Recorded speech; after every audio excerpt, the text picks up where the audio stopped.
Welcome to the deep dive. Hello. We've got some really interesting sources today. We're going to be looking at where strong emotions, things like sorrow and fear, might actually come from, drawing on some ancient texts. That's right. We're looking at excerpts from a commentary focusing on two, well, quite different accounts. One involves a lay follower, Visākhā, Okay. and the other is about a group of princes, the Licchavis. So our mission today is really to unpack these stories, look at the teachings they illustrate, and maybe offer you a perspective on emotion that you haven't quite considered before. Exactly. We'll see how a very personal tragedy leads to one teaching, and then how, a very public scene of indulgence and fighting leads to another teaching that sounds remarkably similar. And that's the fascinating bit, isn't it? Connecting these two, seeing what they both point towards. Okay, let's get into it. So, story number one. It centers on Visākhā. The sources describe her as a lay follower living in Savatthi. Yes, and she sounds quite dedicated, involved. The sources mention she actually put her granddaughter, Sudatta, Her son's daughter. her son's daughter, yes. She placed her in her own position, sort of, to help manage the work for the monks' community at her house. So you get a sense of family and practice being intertwined. Which makes the next part really quite sad. The sources just state, at a later time, this young girl died. A terrible loss. And the commentary is specific about Visākha's reaction. It says she just couldn't bear the sorrow at the burial. The terms used are dukkini, Meaning afflicted, suffering. afflicted, suffering, yes, and dumana, which is like distressed, downcast. She was crying openly, face wet with tears, understandably heartbroken. And in this state, completely overwhelmed, she goes to see the teacher. Right. And what does he say when he sees her like this? Well, he asks her directly, seeing her condition, why are you distressed? Why are you crying? And she tells him, explains how deeply she loved this girl, describing her as accomplished in her conduct, saying she just doesn't see anyone like her now. It's that feeling of irreplaceable loss. It's very raw, very human sorrow. But then the teacher, he takes the conversation somewhere unexpected. He asks her about the population of Savatthi. How many people live there? That does seem like a sudden turn. In the middle of her grief, he's asking for population stats. What does she say? She actually reminds him that he himself had told her before. 7 million people. 7 kus is the term used. Wow, okay. 7 million. A massive city. So where's he going with this line of questioning? He poses a hypothetical. He asks her, look, if all 7 million people in Savatthi were just like your granddaughter, whom you love so much, would you wish for that? And I suppose loving her granddaughter like that, she just says yes. Instantly. Yeah. She'd want a whole city full of people like her beloved granddaughter. Or it's emotional sense. It does. But then the teacher brings her back to, well, a starker reality. He asks, okay, how many people die in Savatthi every single day? And the answer must be many. Many, yes. And that's the teacher's point. He says, well, if everyone was like your granddaughter and you grieve like this for every single one of them who died, every day out of those 7 million. You never stop crying. Exactly. You'd have no time for anything else. You just wander around day and night weeping constantly. That's quite an image. Unending grief. How did Visākhā respond to that? Did she get it? The sources say her response was simple. So be it, venerable sir. It is known by me. It seems she understood the implication, the sort of impossibility of sustaining that level of grief tied to attachment in a world where loss is constant. And that moment, that understanding, that's when the key teaching comes. That's the pivot. The teacher then tells her, therefore do not grieve. Sorrow or fear is born from love affection. And there's a specific verse associated with this, isn't there? Yes, a very pointed verse. From love is born sorrow. From love is born fear. For one freed from love, there is no sorrow. How then fear? From love is born sorrow. It's quite direct. Does the commentary say more about what love means here, this pima? It does clarify. It says pima here specifically refers to that kind of, strong affection and attachment you have for loved ones like your sons, your daughters, that close familial love. Okay. And the result of this teaching, for those listening? The text notes that at the end of this discourse, many people listening attain significant spiritual insight, described as results like stream entry. So it clearly had a profound impact. Right. Now, let's switch scenes completely for the second story. Different place, different people.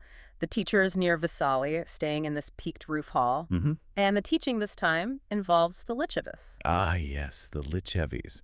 They often pop up in these texts, usually depicted as, well, quite aristocratic, maybe a bit fond of pleasure and display. And this story really leans into that image. It's a festival day, and the Licchavis are leaving the city, heading to a park, dressed to the nines. The text says, adorned with incomparable ornaments. Sounds like quite a spectacle. Yeah. So much so that the teacher himself, who's entering the city for his alms round, sees them. He sees this procession. Yes. And he actually calls the monks over, tells them, hey, look at these Licchavis. He even says something like, you monks haven't seen the gods and Tavateams of heaven before. Well, look at these guys, suggesting they were decked out almost like gods themselves. Wow. So they're off to the park looking incredible. What happens when they get there? It's not just quiet contemplation, I gather. Not exactly. They apparently take a city beauty with them. The term is Nagarsopini. A courtesan or a celebrated beauty. Something like that. And the sources say that basically because of her, or centered around her, they become overcome by jealousy. The Pali is Sisabhipruta. Jealousy over her. It seems so. And it wasn't just mild jealousy. It escalated badly. The sources state they actually started fighting, striking each other violently, so violently that blood flowed like a river. Goodness. From looking like gods to a bloody brawl. That's quite a shift. What happened after the fight? It was a mess. Royal officials had to come and basically carry the injured princes away on beds or stretchers. So the party ended rather abruptly and painfully. Very much so. And the teacher, having finished his own meal round, leaves the city. The monks who were with him, they saw this scene, the princes being carried off injured. And they reported back to the teacher. They did. They basically recounted what happened, remarking on that contrast, how these princes left in the morning adorned like divas, and now, because of this one woman, they'd met with disaster. And the teacher's response to this situation, how did he frame the teaching here? He gave a teaching that, interestingly, mirrors the structure of the one given to Visākhā, but focuses on a different source of suffering. He said, monks, sorrow or fear arises indeed depending on enjoyment delight.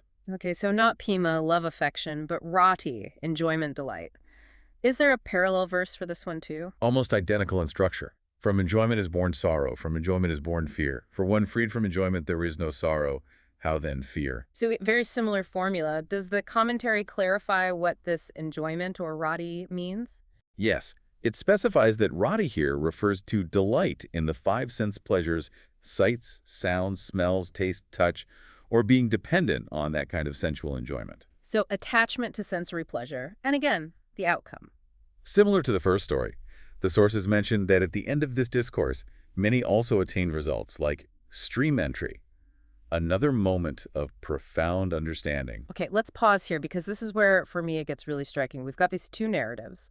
Visākhā's story is intensely personal, intimate, Deeply private sorrow, yes. and the Licchavi's story is this very public, almost spectacular display of indulgence leading to jealousy, violence, chaos. Completely different scenarios on the surface. One about loss of a loved one, the other about, conflict arising from desire and sense pleasure. Yet both of these situations, according to these sources, prompt teachings that are framed in almost the exact same way. It's that parallel structure. Both verses state that sorrow, sukha, and fear, paya, are born from something specific. In one case, it's pima, the deep love or affection. Right. And in the other, it's ratting that enjoyment or delight, specifically linked to sense pleasures. And the conclusion, the punchline in both verses is identical. If you're freed from that thing, whether it's the pima or the rahi, then sorrow just isn't there. And if there's no sorrow, how could there even be fear? It's a powerful claim. And it feels, it can feel quite counterintuitive, can't it? Because we tend to think of love, connection, pleasure as sources of happiness, as good things. Exactly. They're often what we strive for. But these teachings, from this specific perspective, are presenting them differently. They're suggesting that these very things, when characterized by attachment, by dependence, by clinging, they aren't just things that could lead to pain if they go wrong. They're presented as the actual root, the origin point from which sorrow and fear fundamentally arise. So it's a deeper claim than just saying losing someone you love hurts or fighting over pleasure causes problems. It's saying the attachment itself is the seed of sorrow and fear. That seems to be the core message these parallel teachings are driving at. So we've taken this deep dive into two really quite vivid stories from this commentary tradition, and they offer a perspective that's, pretty stark, isn't it? It is. The idea that the things we cherish most are deep affections, the pima for loved ones, and the pleasures we perceive, the rati from sensory experiences, are presented here as the very soil from which sorrow and fear grow. Not just occasional byproducts, but the fundamental source, according to this view. And therefore, the path to freedom from that sorrow and fear, as suggested by the verses, involves becoming freed, Vippamuda, from those states. Freed from being bound by that kind of affection, freed from dependence on that kind of enjoyment. It definitely shifts how you might think about the relationship between, our desires, our connections, and our suffering. It does. Which really leaves us and leaves you listening with a pretty significant question to maybe just sit with. If these sources suggest that sorrow and fear are born from this kind of love, this attachment, and this kind of enjoyment, this delight, what might that imply about how you relate to the people and the pleasures in your own life? What does that look like in practice? Something to consider.